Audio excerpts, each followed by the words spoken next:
There is a spreadsheet. It is sitting on a server in a corporate office in another state, in another time zone, far from the town you are about to hear about. On that spreadsheet, there is a column.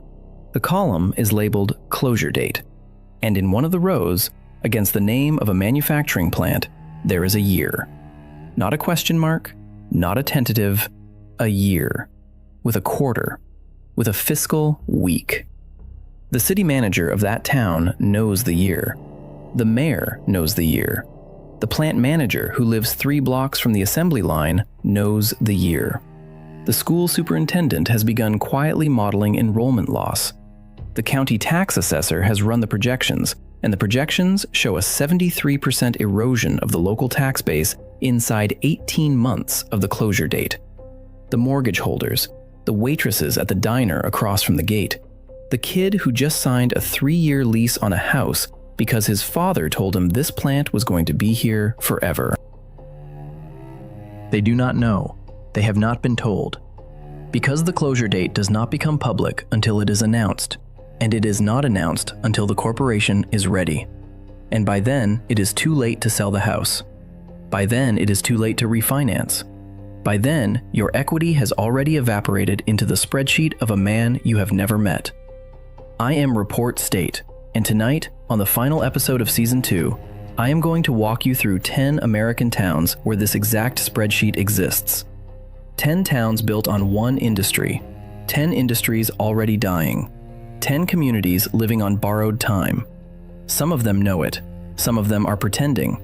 Some of them genuinely believe they are immortal because their grandfathers worked at the same plant and their grandfathers were lied to also, and the lie has worked for 3 generations, and so it must work forever. It will not work forever. The America that gets photographed for postcards and printed on tourist brochures is one country. The America that lives in zip codes built around a single corporate decision made in another state is a different country. And that second country is the one I have spent 2 seasons documenting. 200 towns, 2 seasons, 1 pattern. The pattern is this: peak, stagnation, denial, collapse, diaspora. Every single town we are about to count down is sitting on one of these 5 points right now. Some are at peak and do not know they are at peak. Some are deep in denial and convinced the next quarter will turn it around. Some have already started the diaspora, and they are watching their school enrollment numbers fall and pretending the kids are just temporarily moving away. They are not temporarily moving away. They are gone. The school is going to close. The stores around the school are going to close. The doctor is going to retire and not be replaced. And then the highway off-ramp will be the only thing left standing in the cornfield where the high school football stadium used to be. This is the season finale. We are counting down from number 10 to number 1, and number 1 is not where you think it is. Number 1 is the town where the entire identity of the place is so welded to one specific physical infrastructure that if that infrastructure becomes obsolete, the town does not just lose jobs, it loses its name, it loses its meaning, it loses its reason for being on a map. I'm going to tease 3 of them right now so you understand the stakes. There is a town on this list where one factory employs 84% of working adults within the city limits. 84%. There is no plan B. There is no second largest employer that could absorb the layoffs because there is no second largest employer at all. The second largest employer is the school district, and the school district exists because of the kids of the people who work at the factory. So when the factory goes, the school goes. There is a town on this list where the closure of the primary industry has already been publicly announced for the year 2027, and the town has had 2.5 years to prepare, and the town is not preparing. The town is hosting parades. The town is re-electing mayors who promise the closure will be reversed by economic miracle. And there is a town at number 1 on this list where the entire economic existence is built on storing a substance that the International Energy Agency has formally projected will lose 40% of its global demand by 2040. The town does not believe the projection. The town believes the substance is forever. The town is wrong. Subscribe to this channel before we go any further. Not because I want the number to go up. Because if you live in a town with one major employer, what you are about to see is a checklist. And if you don't live in such a town now, your kids might. And if your kids don't, somebody you love does. The pattern repeats.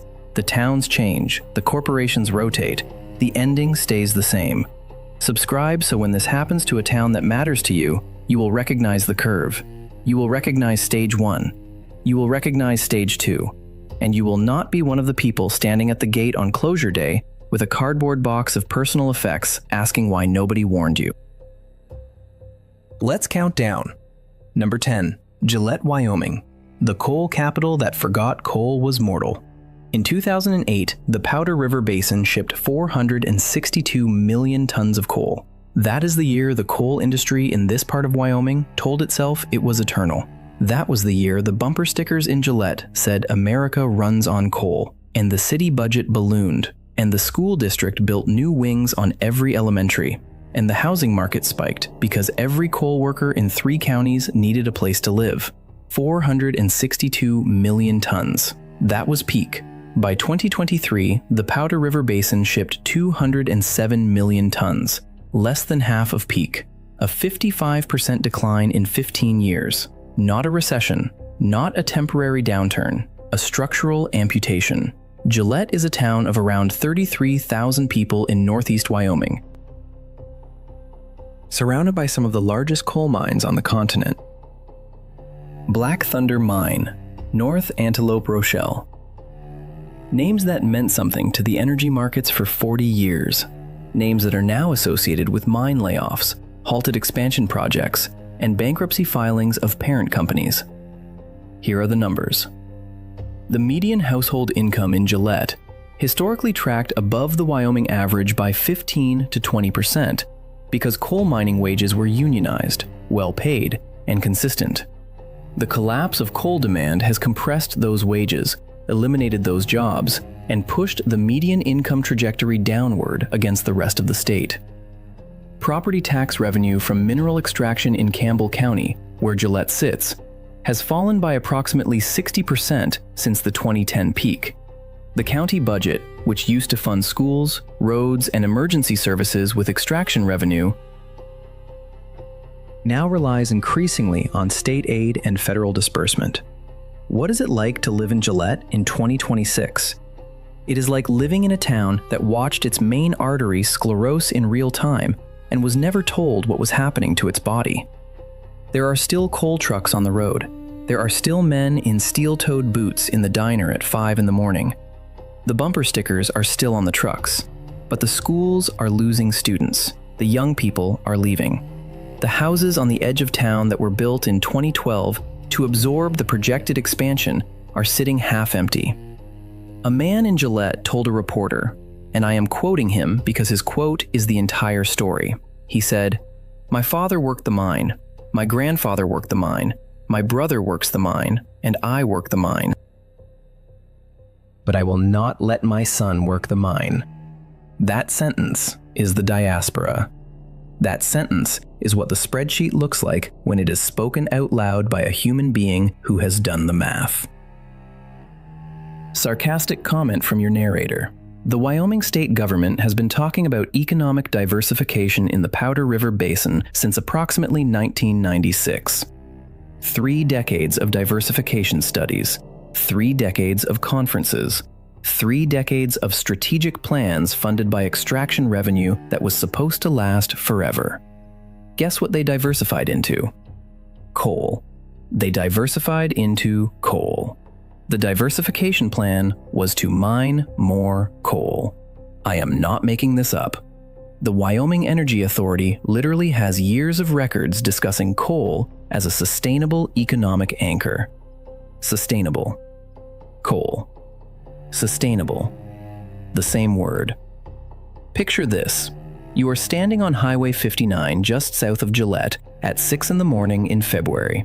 Snow is sideways. The wind is about 35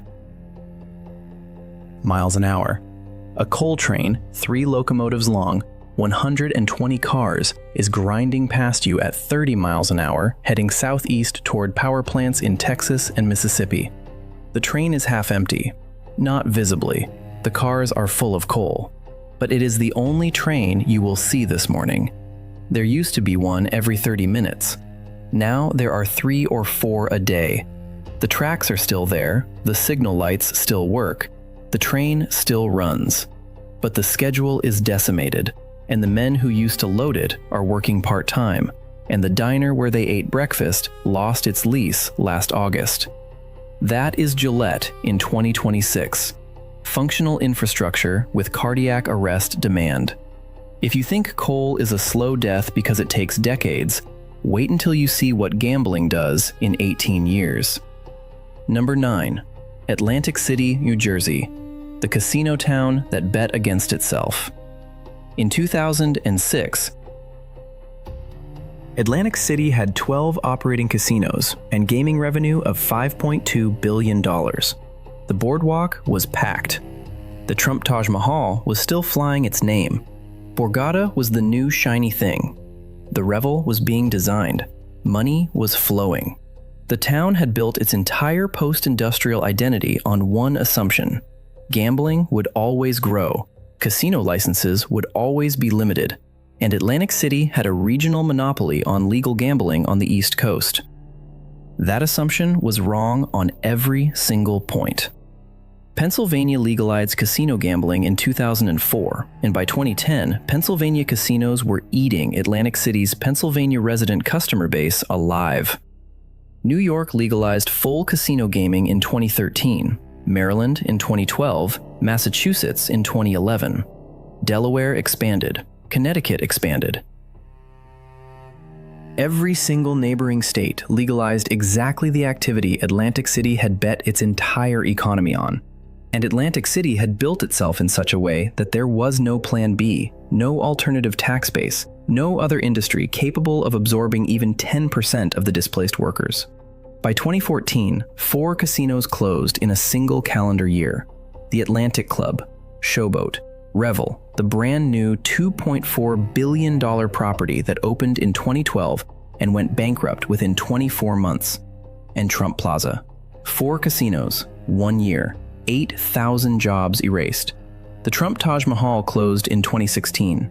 By 2024, Atlantic City was operating with 9 casinos and gaming revenue that, even adjusted for online gambling, has not returned to the inflation-adjusted peak. The numbers. Atlantic City's population in 1980 was 40,000. Today, it is around 37,000. Sounds stable. It is not.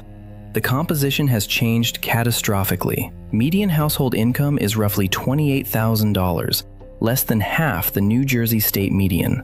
Poverty rate hovers above 35%. The school district has been under state intervention. The municipal government has been in state takeover multiple times because the property tax base was destroyed when the casinos either closed or won massive tax appeals that gutted their assessed valuations. What is it like to live in Atlantic City? You walk the boardwalk and there are still neon lights. There are still tourists. There are still cocktail waitresses and dealers and pit bosses. But behind the boardwalk, 3 blocks inland, there are streets where every 4th house is boarded. There are public school classrooms with 12 students because the families left. There is a hospital that is barely solvent. There is a police force that has been cut and recut. And the casinos that remain are owned increasingly by private equity firms whose business model is not to grow Atlantic City, but to extract the remaining value before the next contraction. Sarcastic comment. The state of New Jersey, in its infinite wisdom, has approved sports betting, online gambling, and a new convention strategy every single year for the past decade as the solution to Atlantic City's problems. The solution to a town destroyed by gambling monoculture is more gambling. The solution to a regional gaming monopoly that lost its monopoly is to compete with itself online. The solution to dependence on one industry is to deepen the dependence on the same industry in a slightly different format. This is not strategy. This is a hospice patient ordering more of the same medication that put him in hospice. Picture this. You are walking the Atlantic City Boardwalk on a Tuesday night in March. It is 28 degrees. The wind is coming off the ocean. The lights of Caesars and Hard Rock and Borgata are blazing. The casinos are warm. Inside, the slot floors are running at maybe 35% capacity. You walk past the boarded-up shell of the old Trump Plaza, which was demolished in 2021. The lot is still empty. 5 years later, empty. In the most expensive real estate corridor in southern New Jersey, empty, because the math does not work to redevelop it, because there is no industry coming to Atlantic City to need that lot, because nobody has a plan, and nobody has had a plan since 1998, and the people who were supposed to have a plan retired and moved to Florida. Atlantic City is what happens when you build a town on a regional monopoly and the monopoly evaporates. You can replace coal with natural gas. You cannot replace gambling with anything when 6 neighboring states are also gambling. Coal dies slowly. Gambling dies fast. Iron dies in cycles. And we are about to look at iron. Number 8. Hibbing, Minnesota. The Iron Range town watching its last mine breathe. The Mesabi Iron Range in northeastern Minnesota was once one of the most productive iron mining regions on Earth. For most of the 20th century, the taconite mines in this corridor, Hibbing, Virginia, Eveleth, Mountain Iron, supplied the steel mills of Pittsburgh, Cleveland, Gary, and Detroit. The economy of these towns was iron. The schools were iron. The unions were iron. Bob Dylan grew up in Hibbing because his father worked supplying the iron industry. The pit just outside Hibbing, the Hull, Rust, Mahoning open pit, is so massive it is visible from space, and so deep it has its own weather. They literally moved the entire town of Hibbing in 1919 because the iron under the original town site was too valuable to leave in the ground. They picked up the buildings and rolled them on logs to a new location. That is the kind of commitment to one industry we are talking about. The town moved for the mine.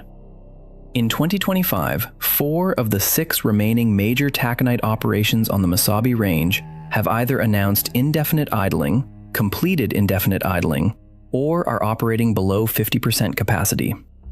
The North Shore mining facility was idled.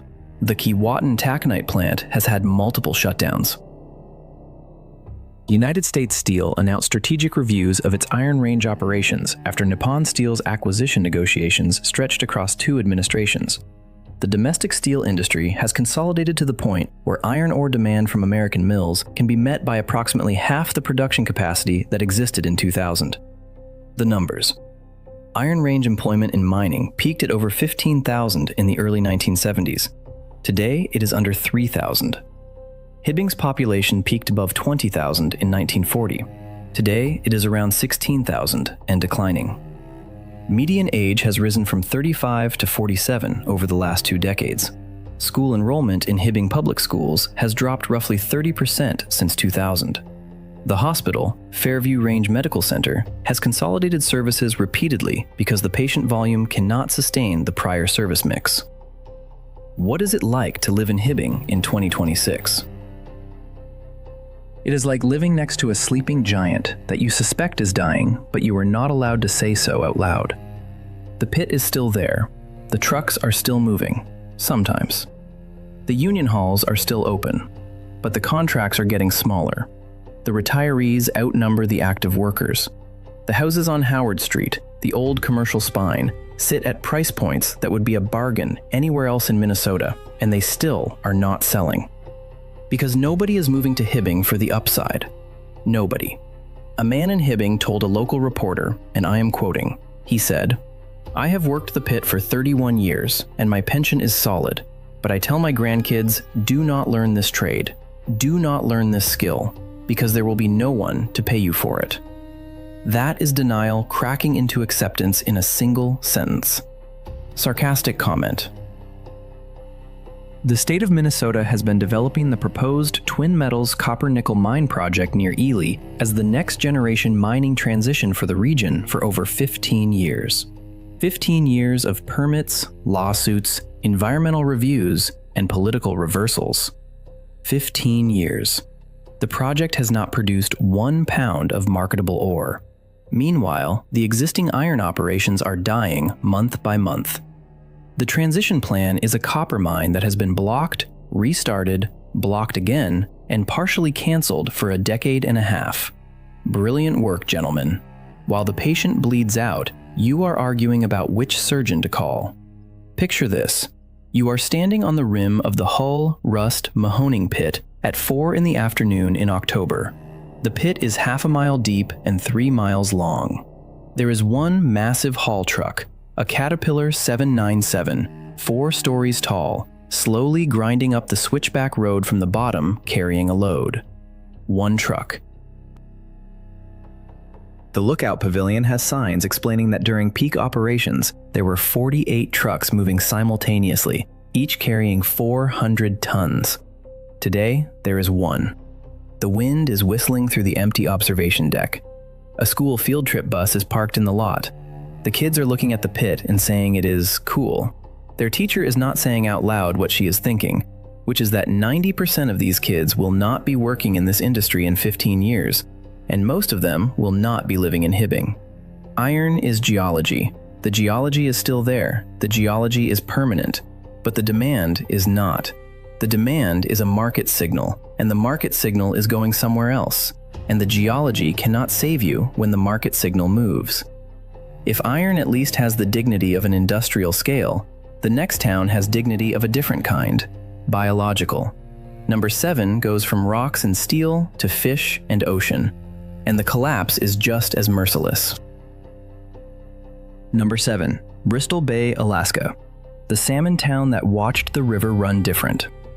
Bristol Bay in southwest Alaska is, when conditions hold, the largest sockeye salmon fishery on Earth. Tens of millions of fish return every summer to spawn in the rivers that drain into the bay: the Kvichak, the Naknek, the Ejegik, the Nushagak, the Ugashik. Around these rivers exist a constellation of small communities: Naknek, King Salmon, Dillingham, Togiak. The economy is salmon. The summer is salmon. The processing plants are salmon. The fly-in cargo at the airports during the season is salmon. The bank accounts that allow people to survive Alaskan winters are filled in 8 weeks of salmon season. There is no plan B. There is no diversified rural economy in Bristol Bay. There is fish, or there is nothing.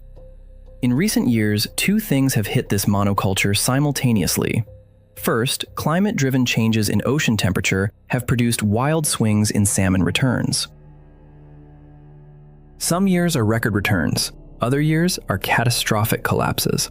The Yukon River Chinook salmon, a different species but in adjacent waters, collapsed so completely that subsistence fishing was banned for multiple consecutive years for the first time in living memory. The Bristol Bay sockeye system is more resilient, but the resilience is being tested. Pink salmon in Prince William Sound, also adjacent, have crashed in alternate years. The biological signal across Alaskan salmon systems is volatility, and volatility kills monoeconomies because monoeconomies require predictable cash flows. Second, the global salmon market has been transformed by farmed Atlantic salmon from Norway, Chile, Scotland, and Canada. Farmed salmon now constitutes the majority of global salmon consumption. Wild sockeye prices, even in good years, have been compressed by the wholesale availability of cheaper farmed product. The Bristol Bay fisherman, who used to receive a strong dock price for his sockeye, now competes against a Chilean farm that produces protein on a daily schedule, year-round, at predictable cost. The numbers. Bristol Bay commercial salmon ex-vessel value, that is, what fishermen actually get paid at the dock, has swung from over $300 million in peak years to under $100 million in poor years. The 2023 season was, by certain measurements, financially the worst in 2 decades, despite a relatively normal sockeye return, because of price collapse driven by global oversupply. Processing plants in Naknek and Dillingham, traditionally the high-volume employers, have reduced seasonal hiring. Some have shut down entirely. The Diamond NN Cannery in South Naknek closed permanently in 2020. What is it like to live in Bristol Bay in 2026? It is like inheriting a family business and discovering the ledger has been falsified for 3 years. The fish are still coming back, mostly. The boats still go out. The freezers still run. But the math at the end of the season is increasingly upside down. Fishermen are taking second jobs in the off-season, driving truck, running heavy equipment, working processing lines in other states. Young people are leaving the villages because they cannot make a living from the only industry the village offers. A woman in Naknek told a reporter, quoting, she said, "My husband fished 42 seasons in this bay, and the last 3 he came home and cried because the price did not cover the fuel bill." 42 seasons, crying over fuel. That is the diaspora of a fishing town in real time. Sarcastic comment. The state of Alaska has been talking about diversifying the rural bush economy beyond fisheries for 30 years. 30 years of state-funded studies. 30 years of conferences in Anchorage hotels. 30 years of strategic plans. The actual diversification that has happened is the introduction of sport fishing tourism, which depends on the same fish in the same rivers. So it is not actually diversification. It is the same mono-economy with a different uniform. The other diversification proposed periodically is the Pebble Mine, a massive open-pit copper and gold project at the headwaters of 2 of the bay's main spawning rivers. So the proposal to save the salmon economy is to potentially destroy the sal. Everything looks like prosperity. Then you walk into the office of the cooperative and the pricing report is on the table. And the price per pound is half what it was 4 years ago. Half. The fish are there, the labor is there, the infrastructure is there, the price is gone. And in this town, the price is the only thing that converts the fish into rent payments and grocery bills and college tuition for the kids who still bother to go. Bristol Bay is what happens when a mono-economy depends on a biological system you cannot control and a global price you cannot influence. You can fish perfectly for 40 years and still go broke because the market moved without you. If salmon is the king of Alaskan mono industry, the next town is its smaller. Southern, more humiliating cousin, the catfish town that got annihilated by an import wave nobody was prepared for. Number 6, Greenville, Mississippi, the catfish capital that was eaten by imports.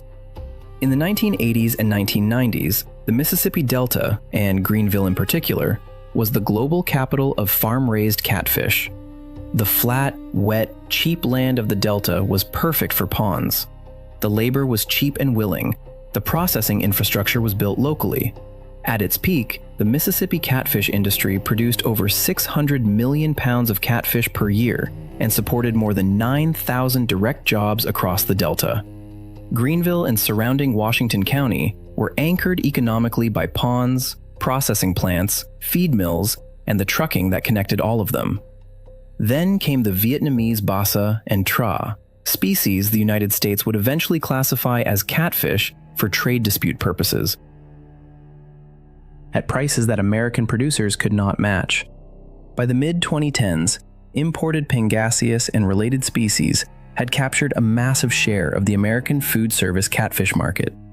American catfish production fell from over 600 million pounds annually to under 300 million. The Delta catfish industry was halved, then halved again in some subsegments. Processing plants in Greenville closed. The ponds, and there are tens of thousands of acres of catfish ponds across the Delta, sat unused. Some were converted back to soybean. Some were just abandoned, the levees crumbling, the water turning to algae. The numbers. Greenville's population peaked above 45,000 in 1990. By 2020, it was under 30,000. That is a 33% population loss in 3 decades. Median household income hovers around $30,000. Poverty rate is near 40% in places. The catfish industry, which once provided the economic floor for the entire Western Delta, has contracted to a fraction of its peak. Auxiliary industries, the feed mills, the truck fleets, the seine net manufacturers, The equipment dealers have followed. What is it like to live in Greenville in 2026? It is like living in a town where the economic narrative ended in 1995 and nobody has rewritten it since. The downtown along Washington Avenue has empty storefronts. The riverfront facing the Mississippi is partially developed for casino tourism. Gambling, again, that strategy America keeps deploying like it is medicine, and partially abandoned. The catfish processing plants that still operate are running reduced shifts. The ponds outside town are quiet, where they used to be alive with aerators churning 24 hours a day. A processor in Greenville said in a trade publication interview, "We are still the catfish capital, but the title is honorific, not economic." Honorific. A man on the killing floor of a half-empty plant calling his industry's title honorific. That is the linguistic precision of a man who knows the spreadsheet. Sarcastic comment. The American catfish industry spent over 2 decades fighting trade cases against Vietnamese imports through the Department of Commerce, USDA inspection regime changes, and labeling battles. Decades. Lawyers, lobbyists, trade attorneys, and the imports kept coming. Because the cost structure of Vietnamese aquaculture was structurally lower, and the American consumer at the food service level, the chain restaurants, the cafeterias, the institutional buyers, was buying on price. The trade case strategy is the same strategy American cities apply to economic decline generally. Hire lawyers, file complaints, hold press conferences, and continue to lose market share. While you are filing, the customer has moved on. The customer always moves on. Picture this. You are driving Highway 82 east out of Greenville at sundown. On both sides of the road are the catfish ponds. Mile after mile of rectangular ponds, levees between them. Some are still active. You see the paddle wheel aerators, the tin-roofed feed barns. Most are not. The water is dark and still. The levees have grass growing where there used to be tractor ruts. A great blue heron stands on a bank where 10 years ago there would have been a worker checking dissolved oxygen levels. The infrastructure is intact. The ponds are intact. The land is intact. The market is gone. And without the market, the infrastructure is just topography. Greenville is what happens when a mono-economy is broken by an import shock the federal government promises to fight and then loses. The fight takes 20 years. The loss takes 1 quarter. By the time the trade case concludes, the industry that filed it does not exist at the scale it filed at. Catfish were beaten by global supply chains. The next town was beaten by something even more complete, a corporate decision in another state to simply stop using the resource the town existed to produce. Number 5. Window Rock and Black Mesa, Arizona. The Navajo town that lost its power plant. The Navajo Generating Station near Page, Arizona, was one of the largest coal-fired power plants in the western United States. It was fed by coal from the Kayenta mine on Black Mesa on the Navajo and Hopi reservations. Together, the plant and the mine constituted one of the largest single sources of employment and tribal revenue for the Navajo Nation and the Hopi tribe. Hundreds of direct jobs at the plant, hundreds more at the mine, tens of millions of dollars in annual lease payments and royalties to the tribes. The infrastructure had been operating since the 1970s. It was, in tribal economic terms, foundational. In 2019, the plant closed. The Kayenta mine, which existed solely to supply the plant, closed within the same window. The closure was driven by the economics of natural gas, the long-distance dynamics of the Western power market, and the strategic decision of the plant's primary owner, the Salt River Project, that continued operation was not financially viable. The decision was made. The closure happened. The 700-plus direct jobs evaporated. The lease payments to the tribes ended. The infrastructure that had been the economic anchor of 2 reservations for 40 years was decommissioned. The numbers. The Navajo Nation, including communities like Kayenta, Page, and the broader Black Mesa region, lost an estimated $30 to $50 million in annual tribal revenue from the closure. Direct employment loss was over 700. Multiplier effects, convenience stores, mechanics, suppliers, hauling contractors, pushed total employment impact above 2,000 jobs across an economic region that already had unemployment rates above 40% on the reservation. Median household income on the Navajo Nation is around $31,000, and a substantial fraction of households still lack running water and grid electricity. The tribe lost not just income, but the strategic asset of a plant they had hoped to convert to tribal ownership and continued operation. What is it like to live in this corridor in 2026? It is like living next to a pyramid that nobody is using anymore. The towers of the Navajo Generating Station are gone. They were demolished in 2020 and 2021 in a controlled implosion that local people watched with a mix of grief and fury. The Kayenta mine site is being reclaimed. The rail lines are gone. The communities that grew up around plant employment, multi-ethnic, multilingual, anchored by union jobs that paid wages competitive with anything off the reservation, are dispersing. Workers have moved to Phoenix, to Albuquerque, to wherever there is power plant or mining work. Many cannot relocate because they have land allotments, family obligations, and cultural ties that make moving an existential decision, not just an economic one. A former plant operator told a reporter, quoting, he said, "I worked that plant 26 years, and when they shut it down, I drove past it every day for 2 years before I could drive past it without crying. 2 years. A grown man crying at the side of the road over a power plant. Because the plant was not just a job. The plant was the structure that allowed his children to attend college, that paid for his mother's medical care, that made it possible for him to live on the land of his grandparents and not be poor." Sarcastic comment. The promised transition for the Navajo Nation after the plant closure included solar projects, just transition funding, and federal infrastructure investment. Some of this has materialized. Most of it has been slow, fragmented, and inadequate to the scale of loss. The federal government and the state of Arizona have hosted multiple summits on energy transition for tribal economies. Summits. The closure happened in 2019. Summits in 2021. Summits in 2023. Summits in 2025. The tribal members who lost their jobs did not need summits, they needed replacement income. The replacement income did not come at scale, and the families that were anchored to the plant economy are still, 6 years later, financially worse off than they were the day before the closure was announced. Picture this. You are driving Route 98 from Page toward Kayenta on a clear November morning. The sky is enormous. The mesas glow red. You crest a ridge, and the horizon where the 3 smokestacks of the Navajo Generating Station used to dominate the view is now empty sky. Empty. The largest physical landmark for 50 miles in any direction is gone. The land underneath it is being graded. A reclamation crew is working in the distance. Down the road in Kayenta, the diner that used to feed 3 shifts of mine workers is open for breakfast and lunch only. The dinner shift was the mine shift.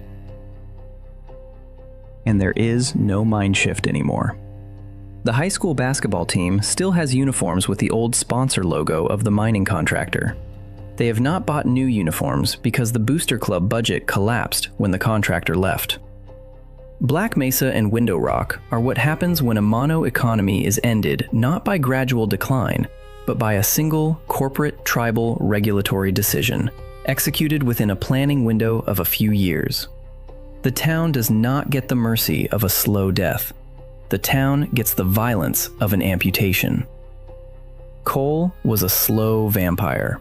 Power plant decisions are guillotines. The next town faced a different blade. The silent automation of an entire industry that does not announce its closures because there are no closures, just a slow squeeze of the workforce until the town is hollow. Number 4, Dalton, Georgia, the carpet capital that got rolled by robots.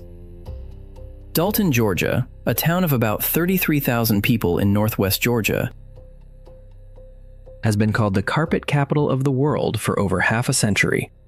More than 90% of the carpet manufactured in the United States has historically come from a roughly 25-mile radius around Dalton. Shaw Industries, Mohawk Industries, Engineered Floors. The big names, the mills that supplied every Holiday Inn, every suburban subdivision, every office building in America with wall-to-wall carpet from the 1960s through the early 2000s. At peak, the Dalton-Whitfield County area had over 30,000 jobs in carpet manufacturing alone. 30,000. In a county of around 100,000 people. That is not an industry. That is the bloodstream of the place. Two structural blows hit Dalton simultaneously. First, consumer preferences shifted away from wall-to-wall carpet toward hard surface flooring, laminate, luxury vinyl plank, engineered hardwood, polished concrete.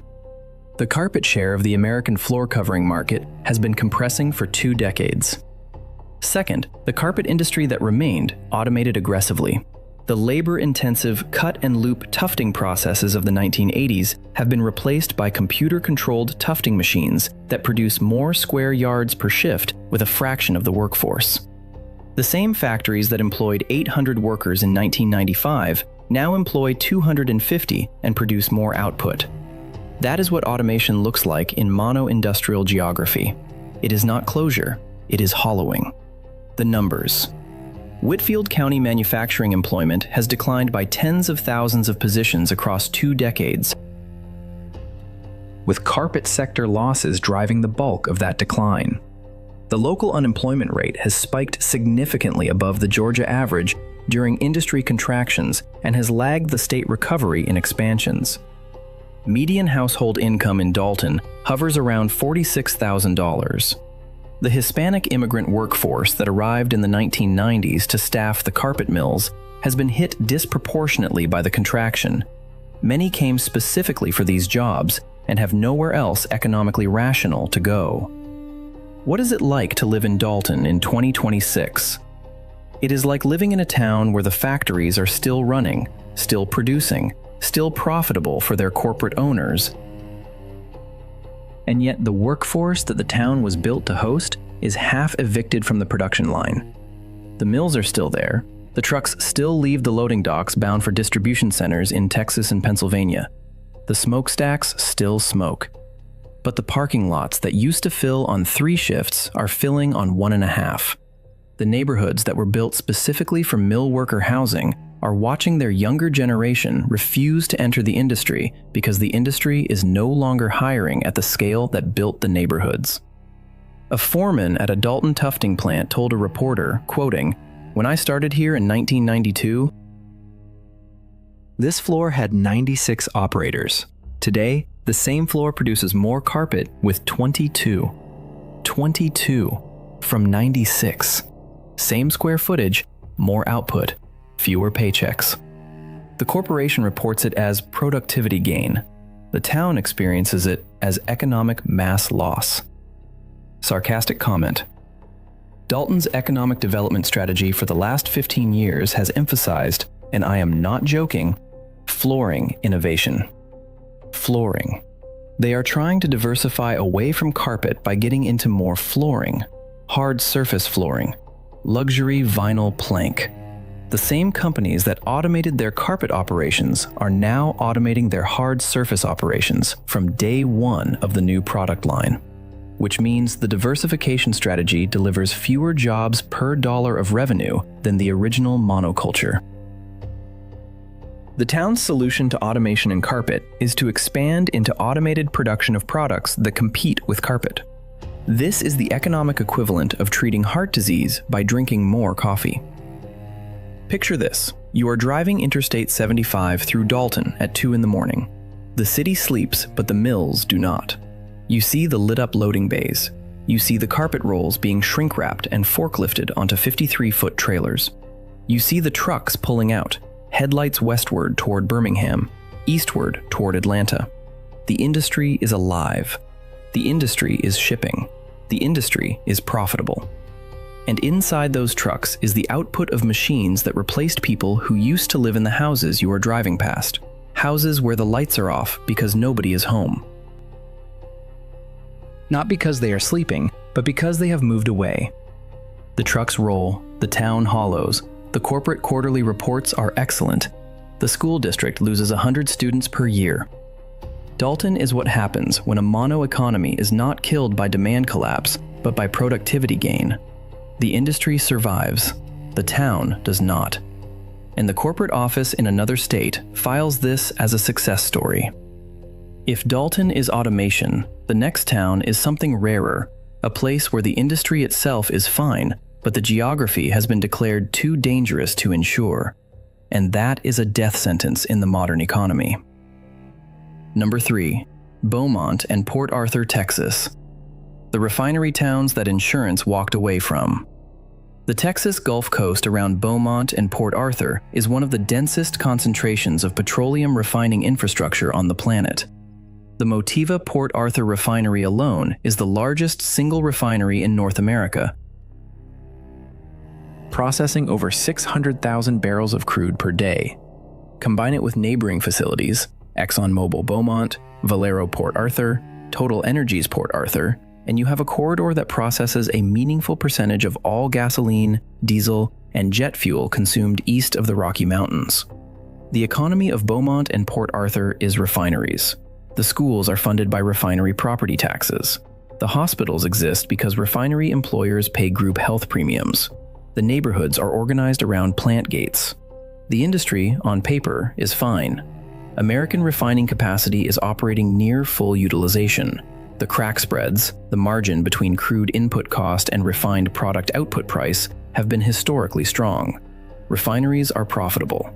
The corporations are reinvesting in the assets, not divesting from them. So why is Port Arthur on this list? 2 reasons. First, the long-term demand outlook for gasoline and diesel, the dominant outputs of these refineries, is on a structural decline curve as electric vehicle adoption, fuel economy standards, and global energy transition policies compress demand over the next 2 decades. The refineries are running flat out today. They will not be running flat out in 2040. Refinery rationalization in the United States has historically taken the oldest, smallest, most coastal facilities first. The Beaumont and Port Arthur facilities are large and modern, but they are also coastal, which leads to reason 2. Reason 2 is the insurance crisis. Texas coastal property, both residential and commercial industrial, has become increasingly difficult and expensive to insure. Hurricane Harvey in 2017 flooded large parts of the Beaumont and Port Arthur region. Hurricane Laura in 2020 hit hard. Hurricane Beryl in 2024 caused additional regional damage. The cumulative effect is that property insurers have either exited the Texas coastal market or raised premiums to levels that strain household and small business budgets. The Texas state insurer of last resort, the Texas Windstorm Insurance Association, has expanded its policyholder base because private insurers will not write the risk. Industrial insurance for the refineries themselves remains available, but at premium levels that factor into long-term capital allocation decisions. When a corporation decides where to invest its next $10 billion in refinery upgrade capital, the insurance cost of the existing site versus a less hurricane-exposed alternative is a real number on a real spreadsheet. The numbers. Beaumont's population peaked around 118,000 in 1960 and is now under 110,000. Port Arthur's population peaked above 66,000 in 1960 and is now under 55,000. Median household income in Port Arthur is approximately $38,000. Poverty rates in Port Arthur exceed 25%. The refinery economy has plateaued at a high level of revenue, but a contracting level of employment because, same as Dalton, the industry has automated. A modern refinery with 600,000 barrels per day of throughput employs significantly fewer hourly workers than the same refinery did at 400,000 barrels per day in 1995. What is it like to live in Port Arthur in 2026? It is like living downwind of a financial machine that you do not benefit from, at the rate your grandfather benefited from it. The flares are still burning. The trucks are still rolling. The container ships are still loading on the Sabine-Neches waterway. But your homeowner's insurance went up 400% in 5 years. Your neighborhood floods every named storm. The schools are okay, but enrollment is declining. The hospital is consolidating. The refinery jobs that exist pay well, but there are fewer of them, and the entry-level pipeline for new hires has tightened. The corporations want degreed process technicians, not the high school-educated operators who built the workforce of the previous generation. A pipefitter in Port Arthur told a reporter, quoting, "My dad worked at Texaco Refinery his whole life and never carried more than $50,000 of debt. I make more money than he did, and I owe $200,000 on a house I cannot insure. The math has changed. The job is the same. The math has changed." Sarcastic comment. The state of Texas has handled the coastal insurance crisis with the same approach state governments use everywhere: denial, blame shifting, and stopgap legislation. The Texas Windstorm Insurance Association is propped up by surcharges on policies statewide. The political class talks about coastal residents as if they are reckless for living on the coast, while simultaneously the entire energy infrastructure of the United States Gulf Coast economy is sited there because that is where the ports are, where the pipelines are, where the geography of refining works. You cannot move a refinery inland. The geography is the geography. The insurance is the insurance. The mismatch is the spreadsheet, and the spreadsheet says coastal Texas is increasingly uninsurable, and an uninsurable industrial economy is a slowly evacuating industrial economy. Picture this.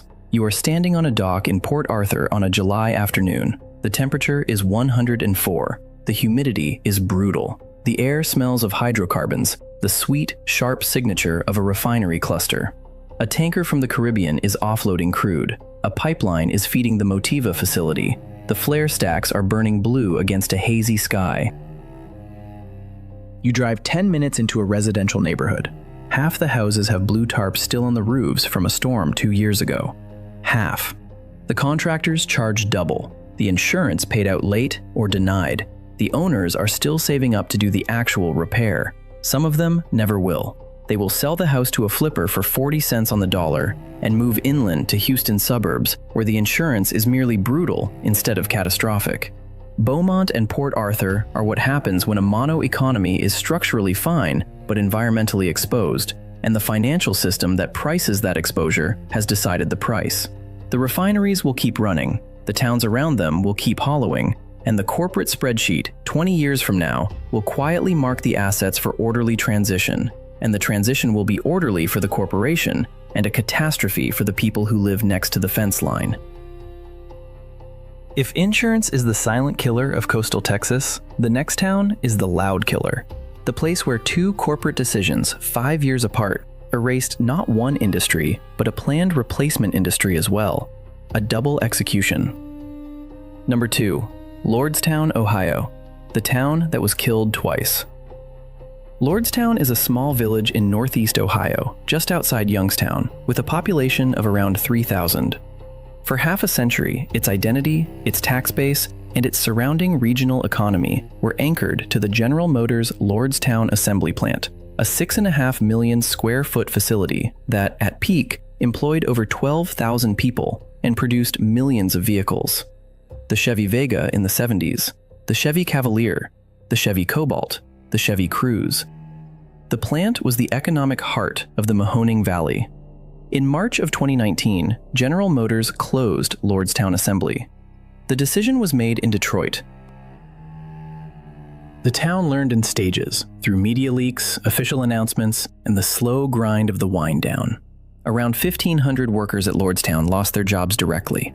Tens of thousands of additional regional jobs in suppliers, logistics, restaurants, and services lost their economic anchor. The Mahoning Valley, already hollowed out by previous waves of steel and manufacturing decline going back to the 1970s, Youngstown's Black Monday in 1977, when steel mills closed in a single corporate decision, took another full-frame body blow. Then came the second act. The plant was sold to a startup called Lordstown Motors, which promised to manufacture an electric pickup truck called the Endurance. The promise was politically convenient. State officials, federal officials, and local boosters celebrated the deal as a transition success story. Look, the union jobs are coming back. Look, manufacturing has a future. Look, the energy transition will save the Rust Belt.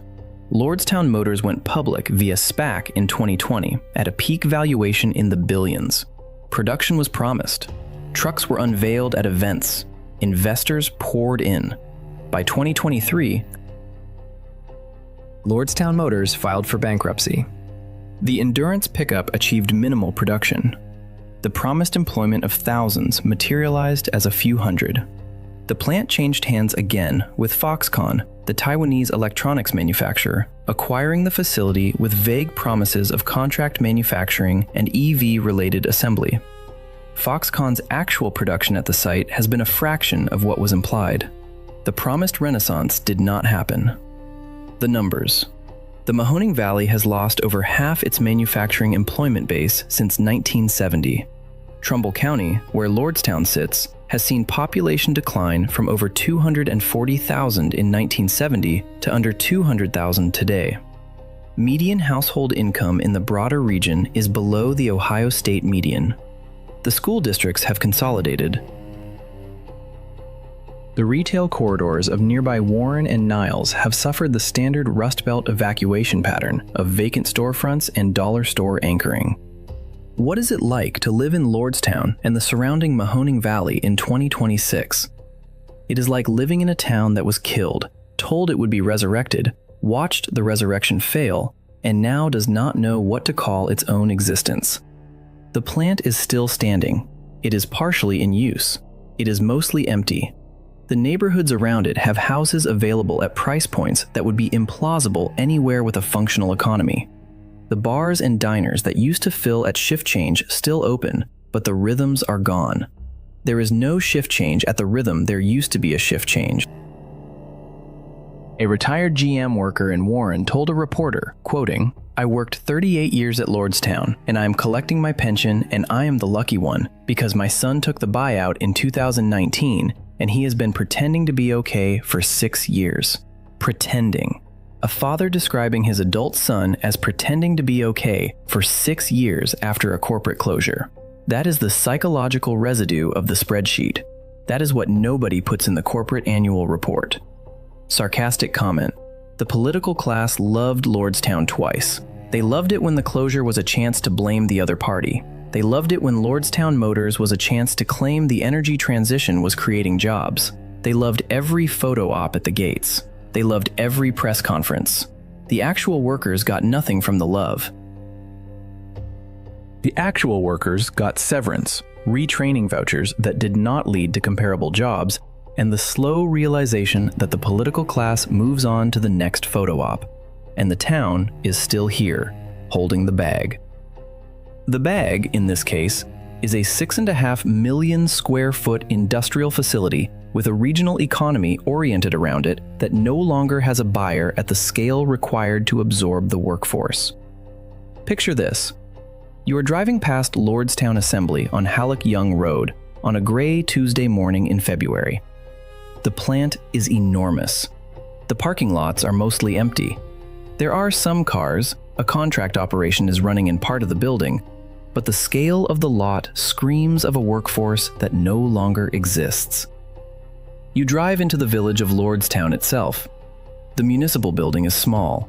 The fire station is small. The school is well maintained, but with declining enrollment. The houses on the side streets are tidy and inexpensive.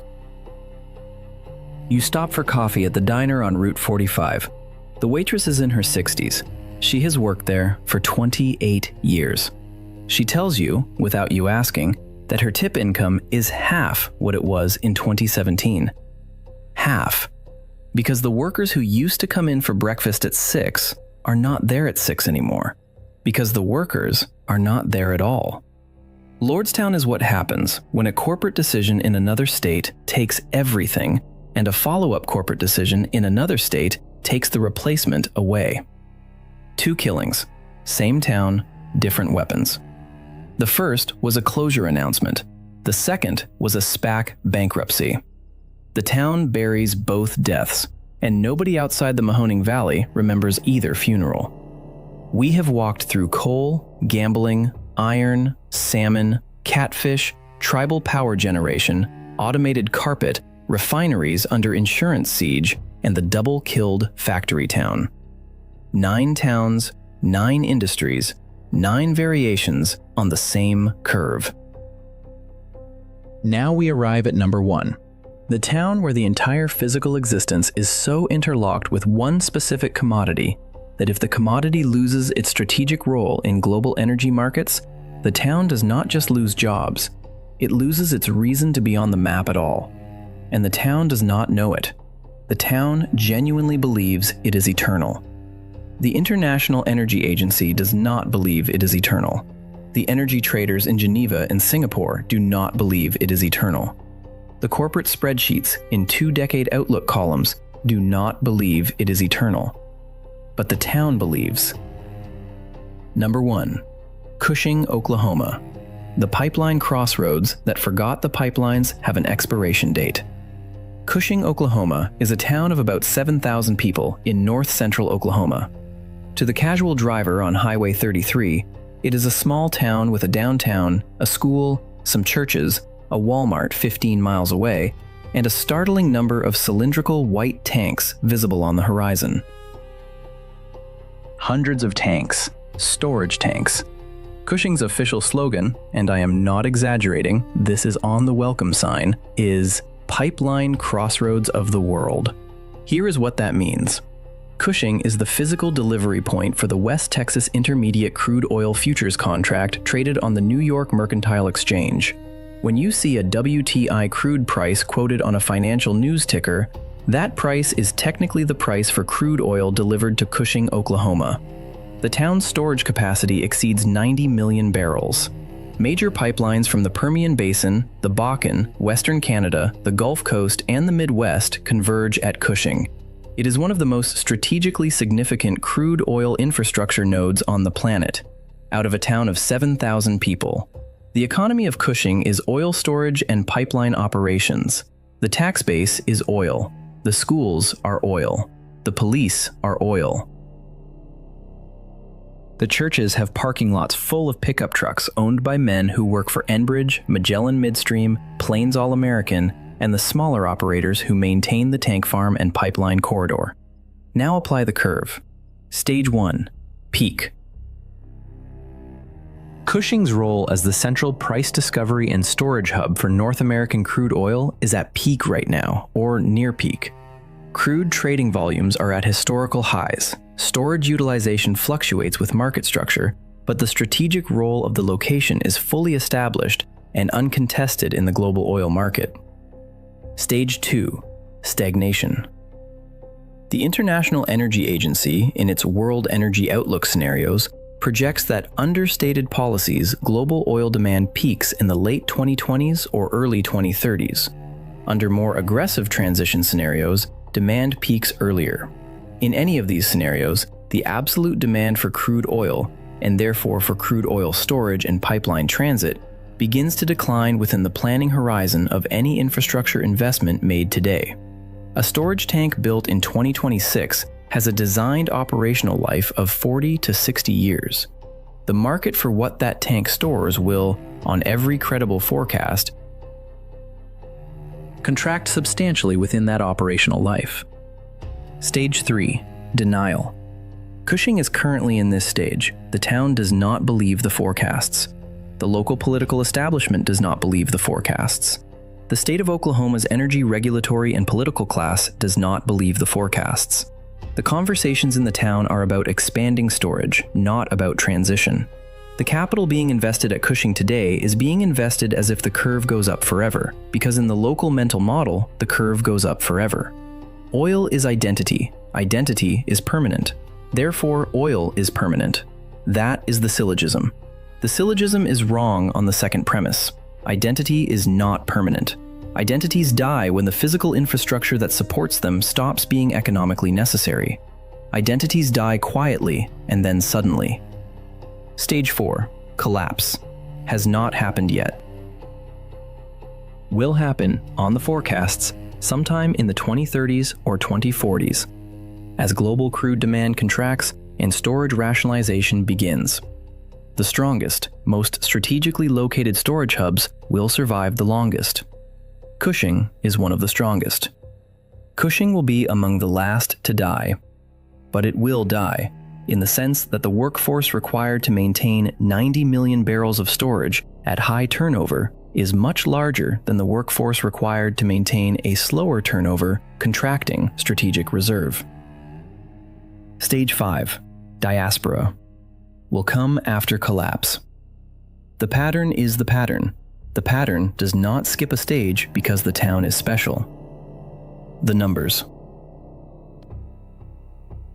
Cushing's population peaked above 10,000 in 1930 during the original Oklahoma oil boom and has been below that level for the entirety of the modern storage hub era. The town runs a small city budget, heavily dependent on industrial property taxes from the storage and pipeline infrastructure.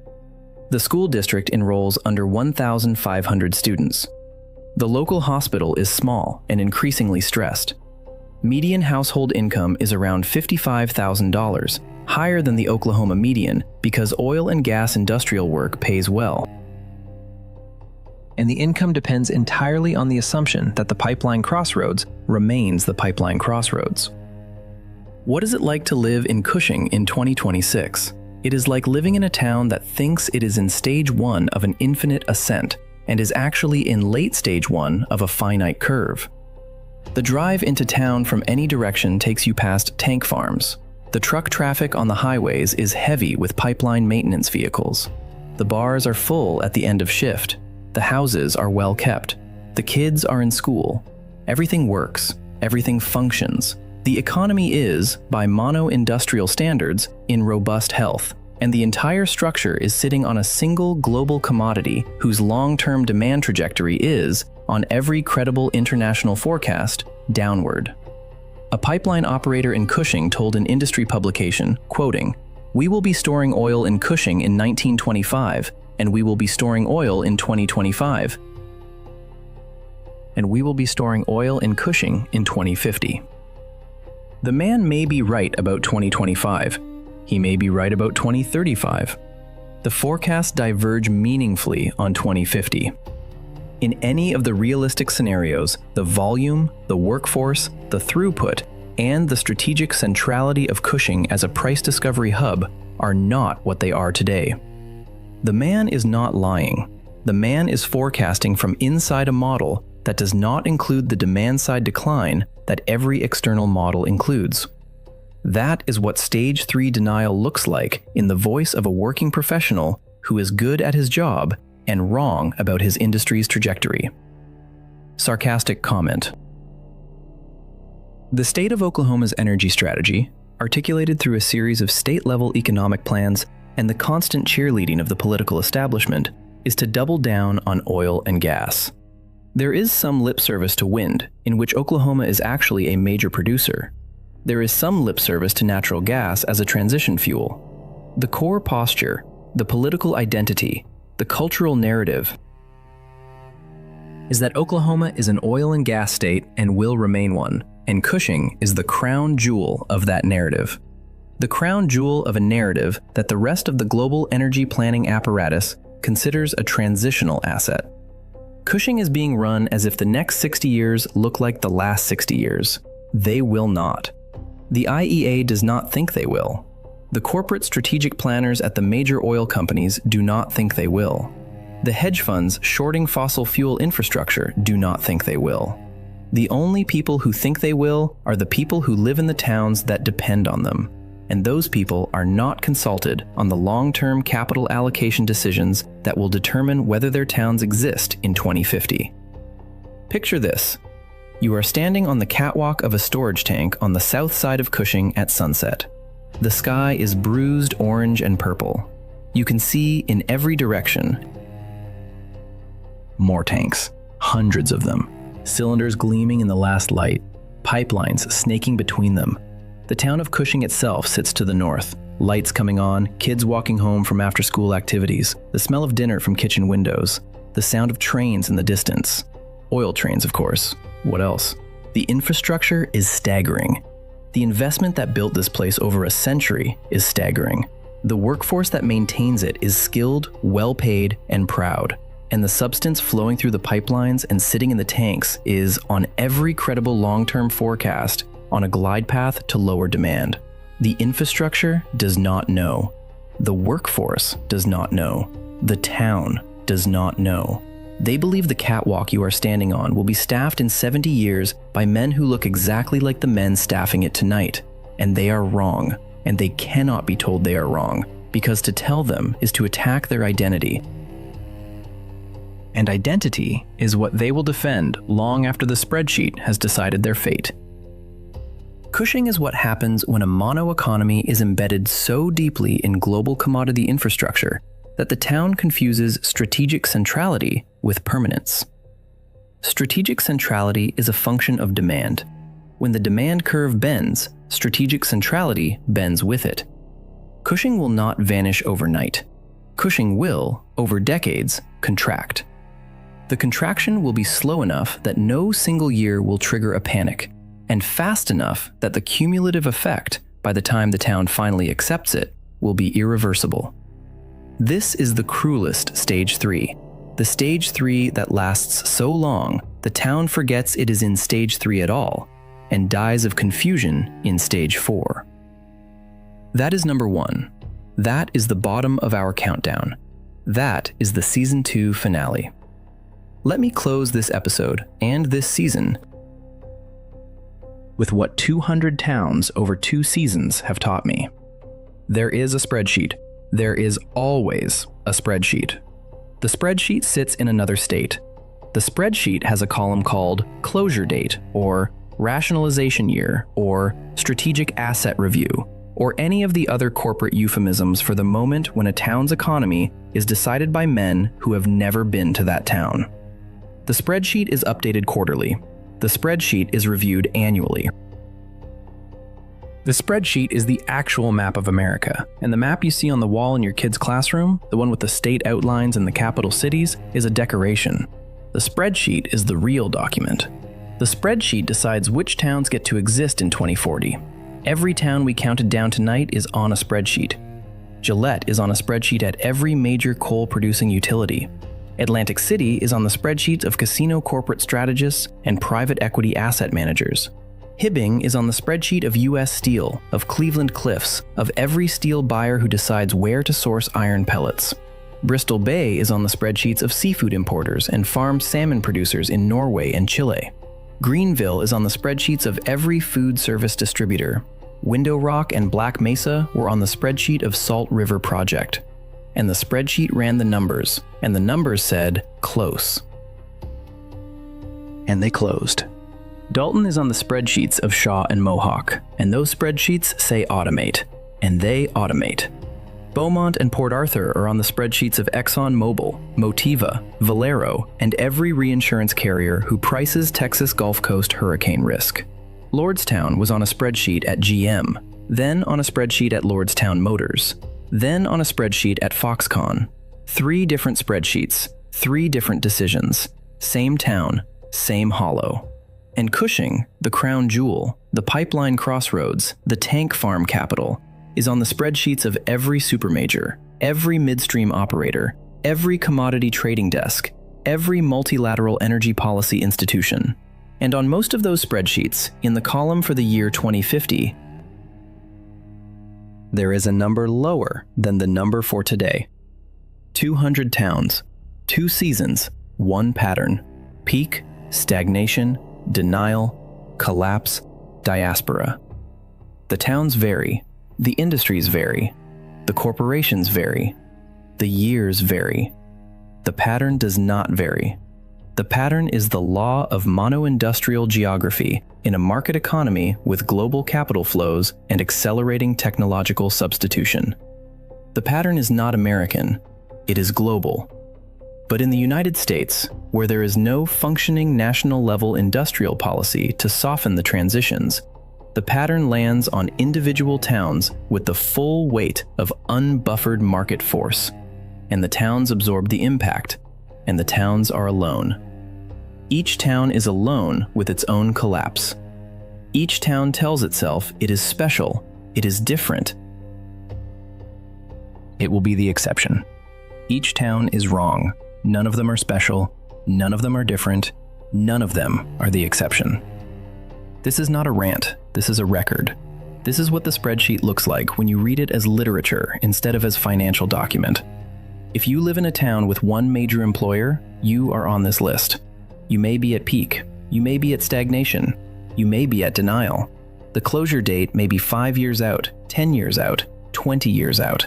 But the spreadsheet exists. Somebody in another state is updating it right now while you are watching this video. The decision will be made in a conference room you will never enter, by people you will never meet, on a timeline that will be communicated to your community last. Your job is to watch the curve. Your job is to recognize the stage. Your job is to not be the kid signing a 3-year lease in a town whose closure date is on a spreadsheet his father has never seen. This was Report State, Season 2, final episode. Season 3 will premiere with a corridor we have not yet examined, the American territories. Puerto Rico, the U.S. Virgin Islands, American Samoa, Guam, the Northern Mariana Islands.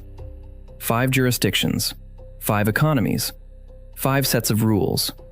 Citizens with U.S. passports who do not vote for the president who decides their fate.